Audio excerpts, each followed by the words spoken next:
And an eventful end really to day 3. What are your thoughts of the position at the end of it? Up until about 45 minutes ago, it was wonderful. Obviously hard to take this last 45 minutes.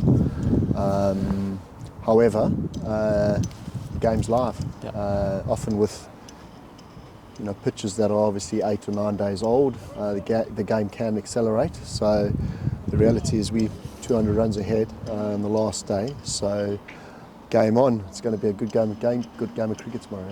We saw a couple of overs that sort of shifted the momentum somewhat. What can you do as a side, I guess, to try and manage those moments in a game where it can go either way? In what sense? Sort of, I suppose, handling the momentum when it does come on. Yeah, I mean that's exactly it. I mean these pressure moments are where we want to try and hold the game and then go again.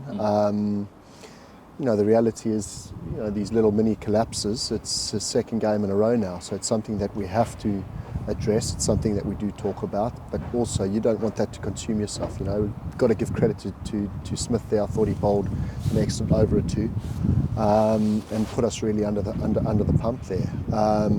However, in saying that, I do think we need to just highlight that and make sure that ends, because top quality sides need to be able to hold those moments a little bit better than what we are at the moment, to be honest. But the reality is I know that within the group they're aware, and I know that there's quality players that will be able to do that in time. Yeah. And how important is it that with 1 day remaining, you do just look at the scoreboard and see that you've got nearly a 200-run lead and there's plenty to play for in this match, and it's very much alive, as you say? Well, that's exactly it. I mean, that's the reality. The great thing now is both teams feel they can win it. Look, the reality is we get another 50 or 60 runs on top of that. Anything above 250 on that pitch is going to be hard work. Real positive, I guess, over the last 48 hours is Calvin Harrison, someone that you've worked a tremendous amount. We'll sort of go sequentially and talk about his batting to start with. How impressed were you by how he handled himself with the bat? Yeah, very. I mean, look, Cal's growing. First and foremost, he's a wonderful bloke. He's brought he's brought something to our dressing room, which was great. But look, he's worked exceptionally hard in his game for 18 months now, really. Before we talk about the spin, he's worked just as hard in his batting. Just from better positions to be able to use his attributes, and for him to actually do it in a real pressure situation and get a really important 50 was nice to see. However, it's just a start for him. He's still got loads to grow into as a batter. So yeah, exciting times. Yeah. Are you seeing him grow with the ball as well? It's sort of been, I guess, half a season really in terms of his time in the first team, the Red Bull. So are you seeing sort of improvements game in, game out? Look, hopefully everyone can. I mean, how he's growing is exceptionally exciting from a bowling point of view.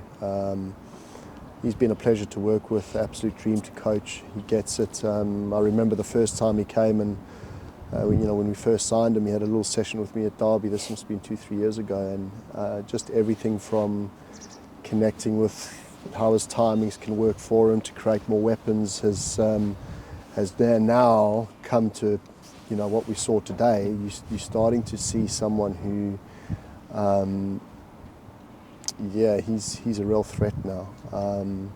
He's bowling with loads more energy, he's getting loads more energy on the ball, there's far more weapons, and that stems from him just working through the timings of his action, to be fair, to then be able to have the weapons to be able to go and compete, which is really nice to see. Couple that with his white ball success, that's quite a hard thing to manage because they're two different types of bowling at times. But yeah, credit to him. Look, it's his 12th game. Let's not. We've got to remember that. So,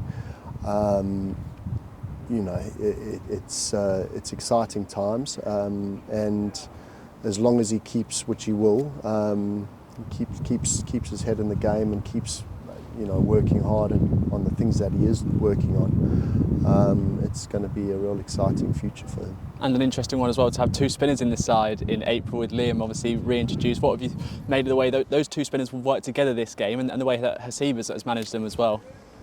Yeah, I was chuffed for Liam. Look, Liam's had a tough time over the last 18 months, but credit, in a nice sense, he started off like a house on fire 18 months ago and then just had a tough year last year. However, he's been bowling really well the last 2 weeks, so, we felt it could be a real weapon for us to come in this game with 2 spinners in April, which, obviously I enjoy, because I work closely with the 2 of them. But he had a tough start, real tough end into the wind. You could see he was a little bit nervous. But I thought, from a captaincy point of view and a team point of view, we brought him back into the game really well, which I was really chuffed about. He bowled a top end spell from the other end with the wind and actually looked really threatening. And then both him and Calvin had a lovely, 20 overs together where they actually started to create real theatre, should I say, sorry. Things started to happen, which was exciting. So yeah, all good. And the potential for a pitch that they can work with tomorrow, potentially, if they're looking to take 10 wickets? Well, that's it. I mean, look, that's a reality. Let's not forget, obviously, yes, but pitches in April, it is quite slow. Yep. You look at all their wickets, how many of their spinners have bowled. They don't have any lefties, so it's not really spitting out of the rough. However, it is conducive for them to be able to put pressure on the batters, which is nice. And the way they're bowling, there's enough there.